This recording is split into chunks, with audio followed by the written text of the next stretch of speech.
Welcome to a Slice of Sound podcast, where we interview some of our favourite producers and musicians.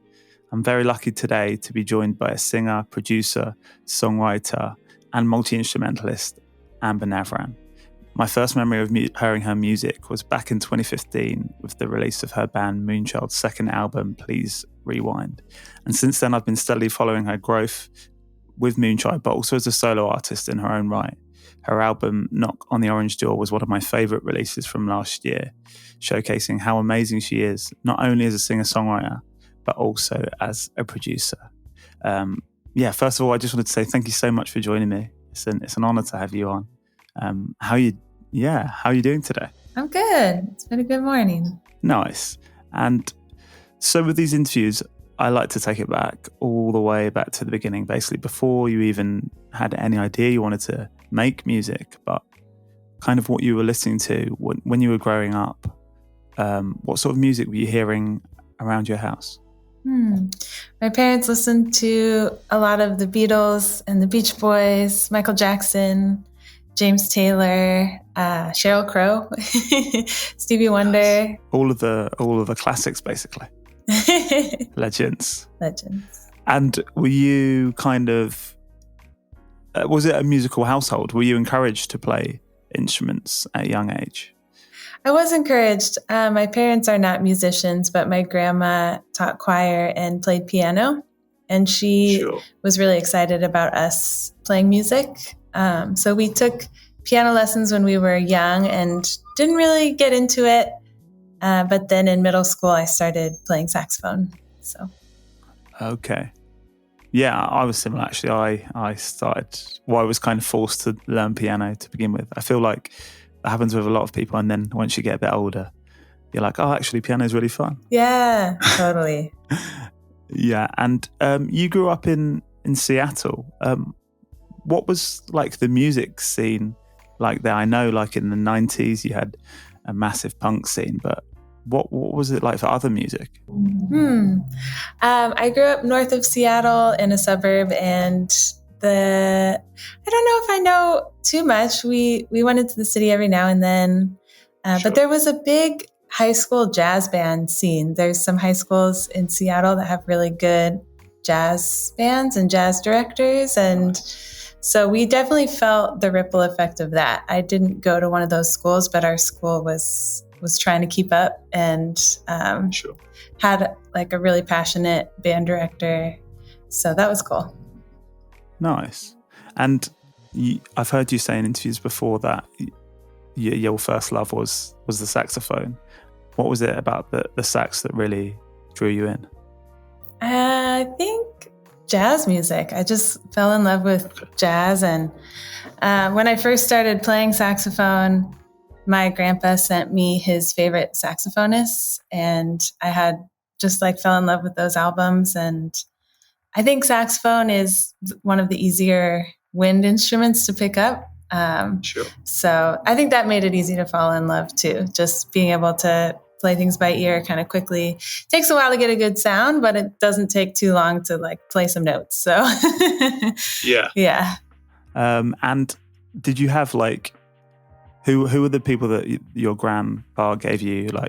What sort of saxophonists were you hearing at the time? He sent me Duke Ellington, so Johnny Hodges was one of his favorites. Take 5, because he loved Paul Desmond, Stan Getz record, and John Coltrane. Nice. So really solid start.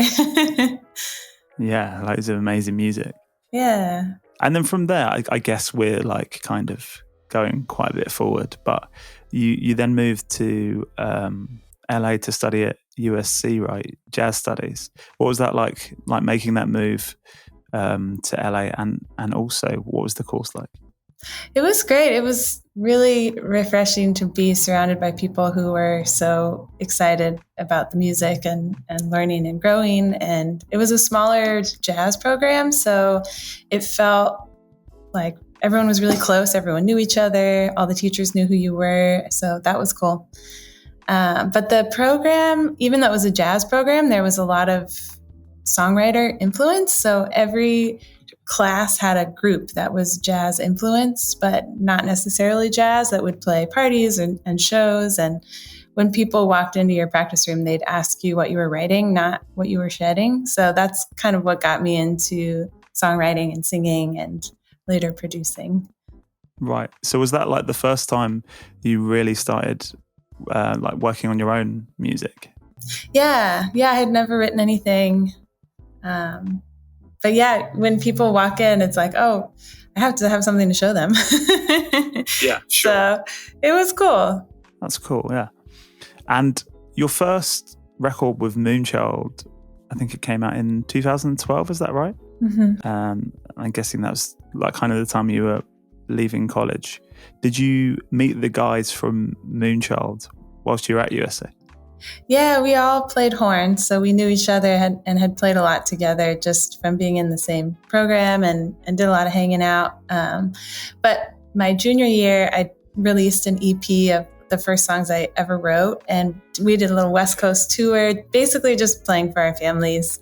And Max and Andres were the horn section. And so the three of us ended up spending a lot of time in the car together, and that's when we decided to start writing music together. So.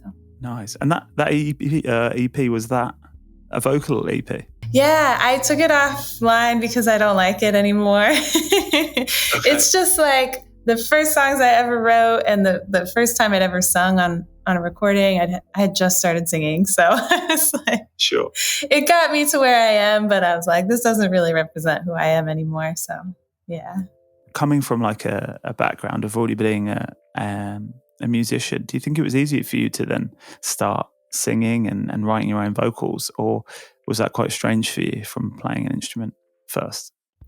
It was both. I think there's some advantages to, like, my ears were good because I had an instrument to kind of reference.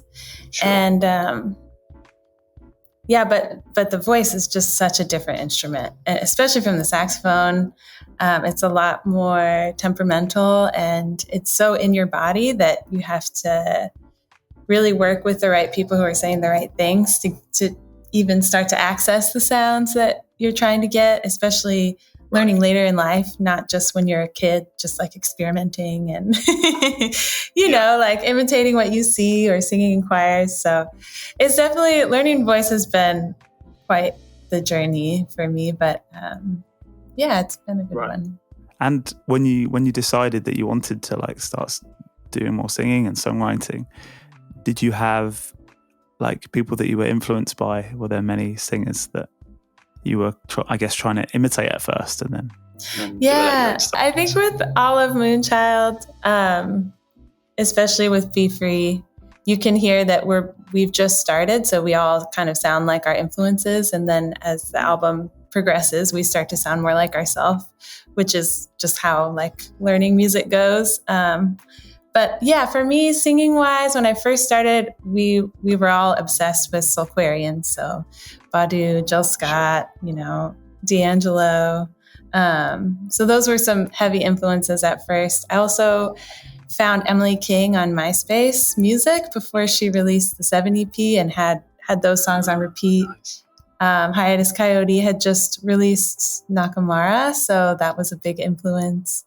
Glasper had just released Black Radio 1, so that was a big album on repeat.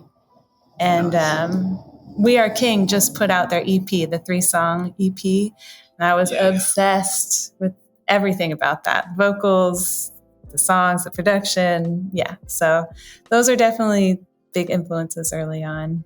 Nice. And I was watching a few of your interviews the other day, and you mentioned that you were a big Leanne Havis fan. Yeah. Oh. Yeah. I just wanted to say I love Leanne Havis as well. Amazing. Yeah. So good. So yeah, now I kind of wanted to move on a bit more to like technical, like production sort of questions, and kind of talking about your album, which came out last year, Knocking on the Orange Door. Before we get onto those technical questions, why did you decide that you wanted to release a solo project after so many projects with Moonchild? Yeah, we've all had little EPs, like solo projects outside of the band in the past. And this Knock on the Orange Door has been a playlist in my iTunes for a really long time. I just never really got around to putting it out until, like, finishing it and putting it out until last year.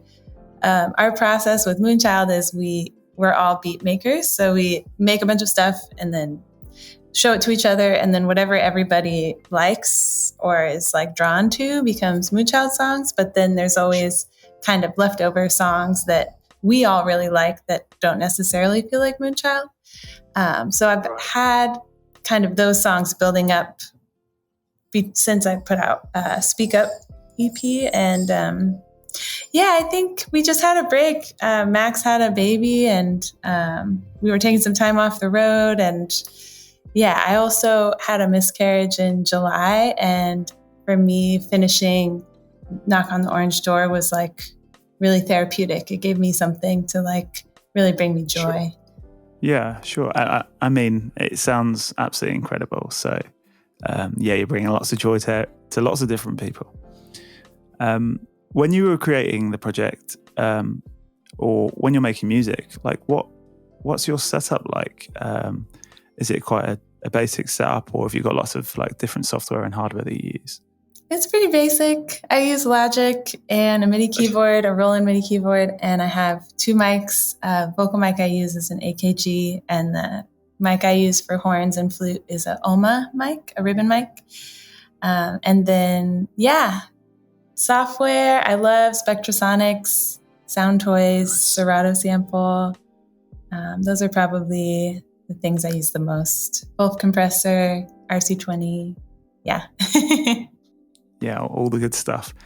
And when you're starting a track, I know for a lot of people it changes every time, but do you have like a starting point, like drums or melody or a sample? I usually start with drums. Even before I started producing, I would ask Max or Andres to send me drum grooves to write songs to. And then, so I have folders and folders of drum grooves that I've made that I'll kind of go through when I'm going to start a song and just pick whichever one is speaking to me in the moment. Nice. And you said you're on Logic, which incredible. That's good to finally meet some people that are also using Logic. Have you always been on Logic, or have you used other DAWs before? Yeah, I've only used Logic. I'm interested in Ableton for sure, but I know Logic so well, it's hard to make the switch. But I've found, I've been able to do everything I want to in Logic. And for a long time, it was a lot better for vocal editing, which was really, really handy. So, I love Logic. And it's one of the, I'm the same. I've tried other things as well. But with Logic, I'm learning something every day. And also there's this, I don't know if you know her, there's a producer on Instagram called Seeds, and she puts out these videos of all these shortcuts and things that are in Logic that I've been using it for like 10 years and have never seen them before. So if you're not following her, she's incredible. That's a great tip. Yeah. Whenever I do a session with anybody in Logic, I'm learning new stuff. So there's always so much more to find out about. And I also, I was listening to your one of your interviews the other day, and you were talking about your like collaborative process and how you like to record on your own, basically. And that was refreshing to hear, because I know how hard it is to get all of your creative juices out when there's other people around. Why is that for you, that you like to record on your own?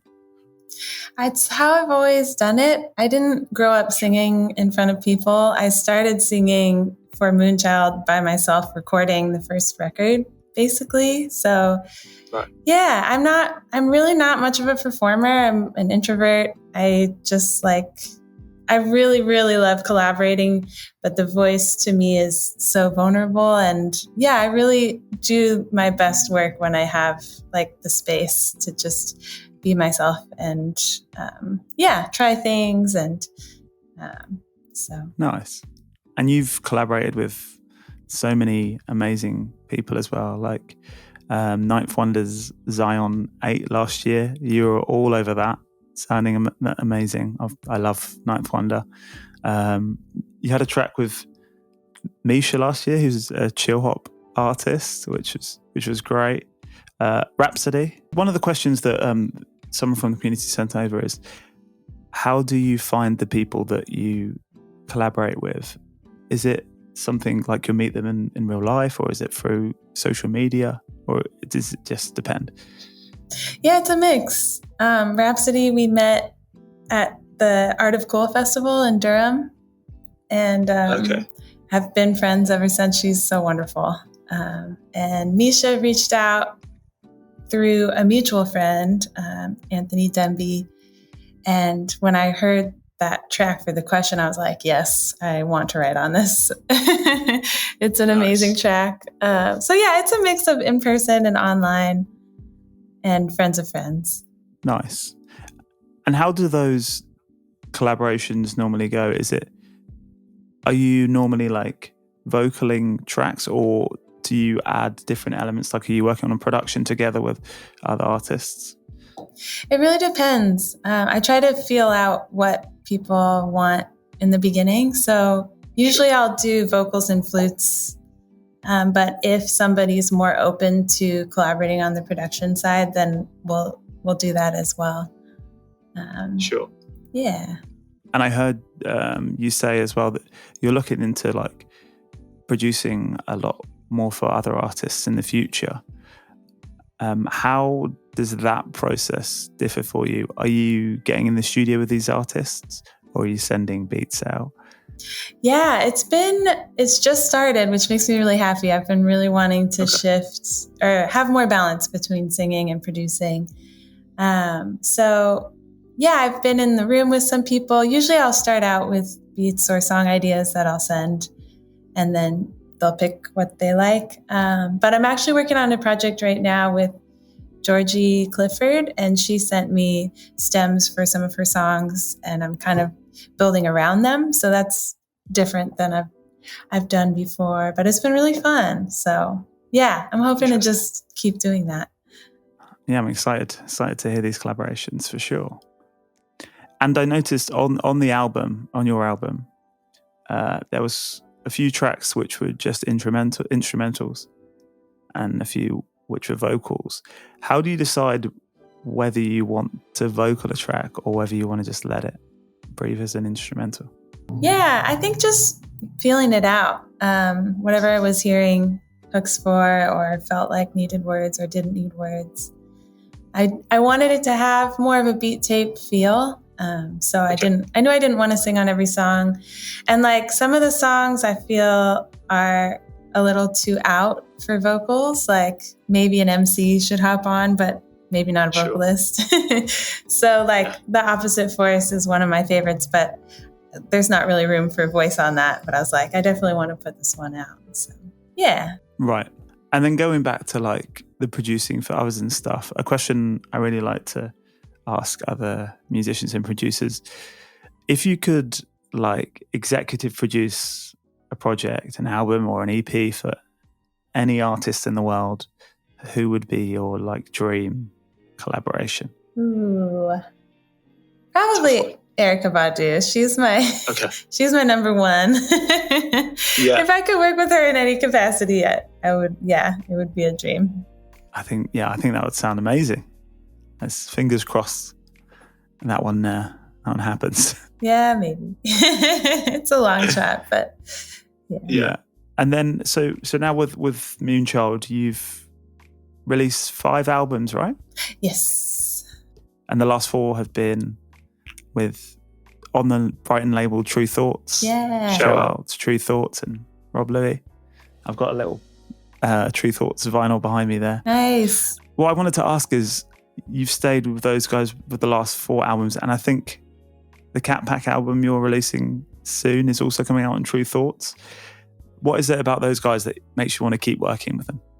They're just so wonderful. They want us to be us, and yeah, they've treated us so well and helped us a lot. So yeah. Nice. And yeah, talking about Catpack, which is I guess your new project, like you've got so much going on. Just love collaborating. So I've always got a bunch of different things in the works. A lot of people have been like, "Oh no, is Moonchild ending?" I'm like, no. It's definitely not ending. Just love a lot of people and want to work with a lot of people. So sure. Can you tell me a little bit more about Catpack then? How did that come about, and what can we expect from that? Yeah, Catpack was a pandemic project. Jacob Mann and I went to college together and have been good friends for a long time. And I've always been a huge fan of him and wanted to do a project with him. But we weren't really both home and creative at the same time until the pandemic. Sure. And we were both doing this thing called Song a Day for a Month, which is something that was started. I'm sure a bunch of people do that, but the particular group that we were in was started by some CalArts students. And there's a page that you post songs to every month or every day for a month. And Jacob and I were both doing that. And I just kept grabbing his songs and writing to them. I was like, ooh, I love this. So we ended up with like 5 ideas, and somewhere along the line, we were like, this really needs a male vocalist and maybe some more production or some more ideas. And we hit up Phil Boudreau, who has done a bunch of work with Moonchild and is one of my favorite artists. His last album has been one of my top albums for a while. So I need to check that out. He hopped on the songs and just like made them amazing.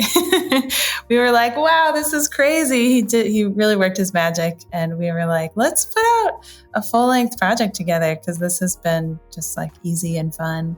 So yeah, I feel like it kind of revolves around Jacob's sound. And then Phil and I are kind of just adding to that vibe. So right. And when can we expect the album? June 21st. Okay, so we've got a few months. Yes. I saw that you released a new video today. Yeah. Yeah, that looks great. Thank you. It was fun. And how would you say that Catpack differs from Moonchild? The musical voices are so different. I think Jacob's voice and Phil's voice and Andres's voice and Max's voice are also distinct. And I think when you hear them solo, they all have solo projects, and then you hear us together, you can really hear everybody's voice. Also, Catpack, since we've started so recently, all 3 of us have kind of already found our sound, and brought that to the table. And we came into the band being really big fans of each other and really wanting our distinct voices to be a part of that project. Moonchild, we kind of grew together. Like, we found our sounds with each other.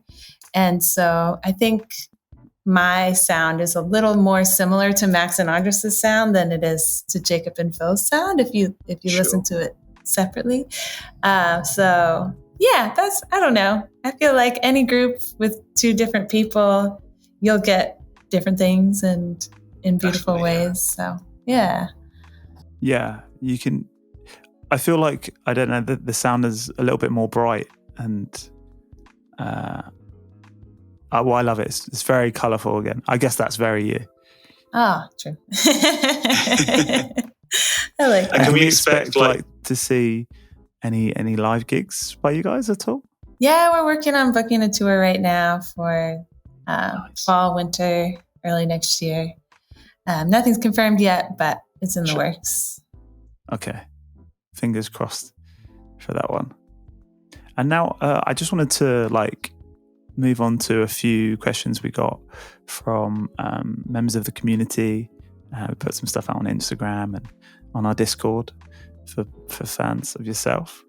First one is from somebody called, I'm probably going to butcher these people's names, Sunny Blowdro, I think. And she says, yeah, you always manage to have a perfect balance of simple words, yet strong feelings. How do you manage to do that? It's quite a hard question to answer. That's so sweet. Yeah, I feel like it can be hard to say what you want to say in just like such little space. Sure.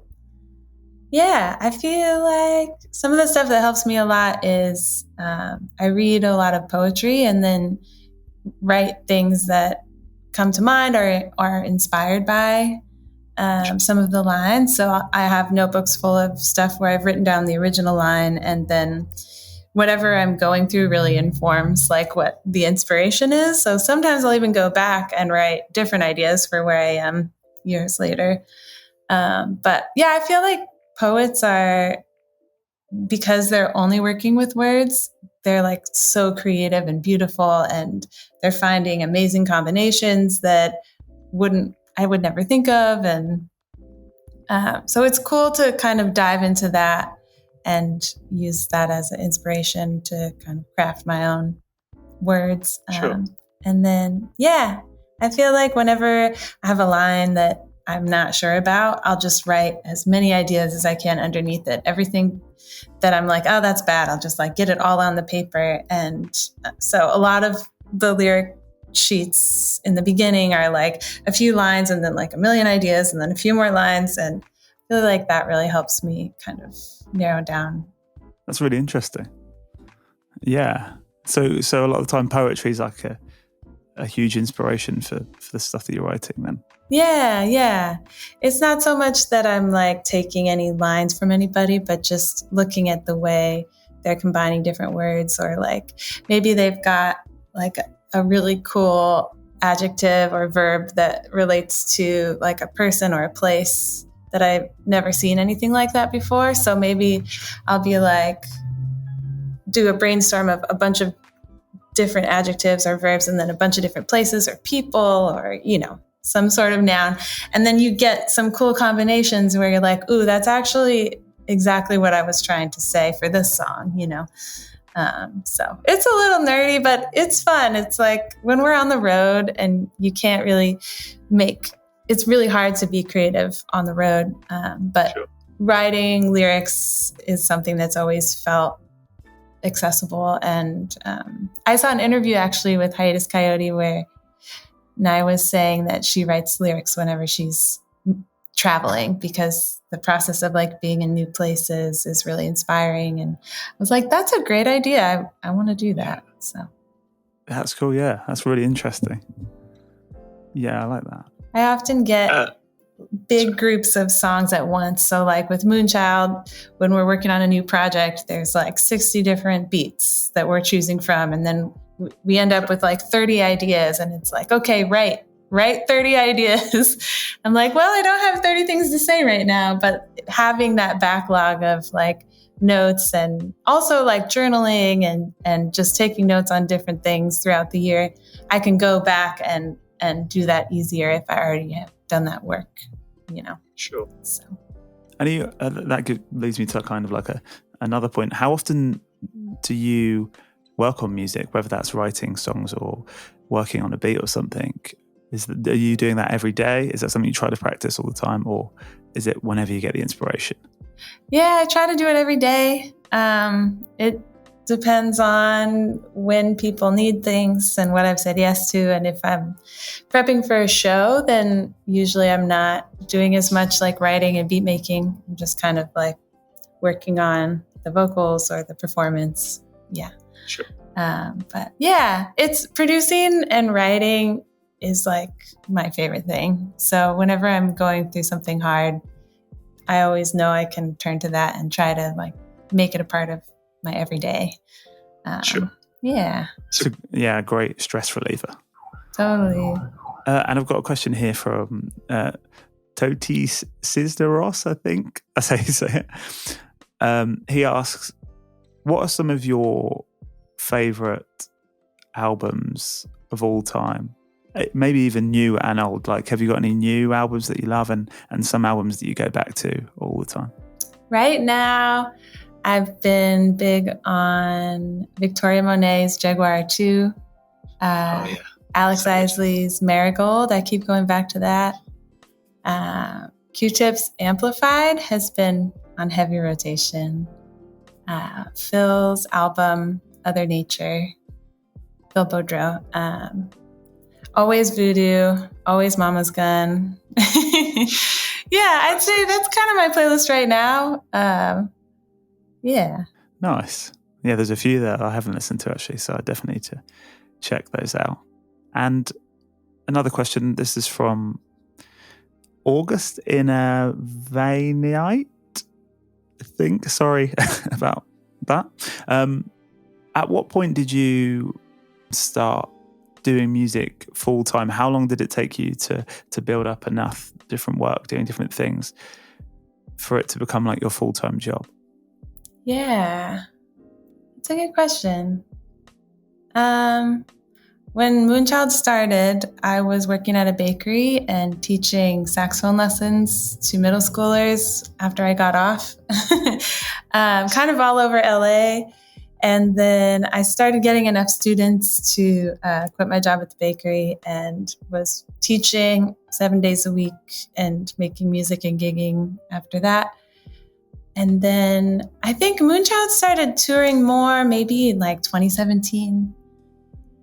So that around then is when I had to quit some of my teaching gigs because they wouldn't allow me to leave that much. And we were getting opening slots and doing more touring. So yeah, I'd say like 2017, 2018 probably was when I started doing mostly Moonchild and then other gigs and a little teaching. So yeah, it's been like a slow transition. Now, these days, it's a lot of recording work, which is great. That's like always been my goal.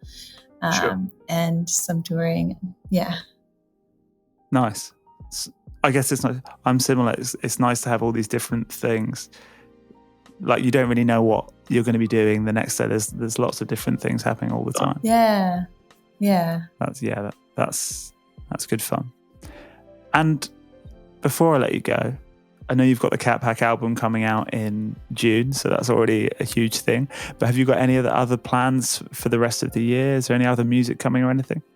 Yeah, we're trying to I did a project with Ninth Wonder, like a full album with Jamla. Oh. And it's been done for a while, but we've been trying to kind of get the final steps of like getting a label, finding a home for it, and finding a time to release it. And I was really hoping to put it out this year, but if not this year, then maybe early next year. I have some projects in the works with Kiefer. We're working on an EP and a project with Aaron Bentledge from Sage and Paul Cornish that I'm hoping to finish it this year and put it out maybe next year sometime. We recorded them playing duo, some jazz tunes, just like breathtaking. I had seen them play duo a lot live, and every time they played duo, I was whipping out my phone to record it and like sample it, chop it up later. And I was like, let's do this right. Let's get you in the studio and get like a nice recording. And so it's kind of like a dream for me. I'm like, we're going to do a side A that's them, and then a side B that's just beats made from their beautiful music. So I'm excited about that too. Yeah. Yeah, I'm excited to hear that. I'm excited to hear all of those projects. You sound like you were very busy. It's all like stuff that I love, so I'm excited. Yeah, for sure. But yeah, I just wanted to say thank you so much for agreeing to come on, and thank you so much for dealing with all the technical difficulties I had on my end. No problem. I encourage everyone to go and check out the whole of Moonchild's amazing back catalogue, Amber's debut album, Knock on the Orange Door, and also go and pre-save the new Catpack album. Yay.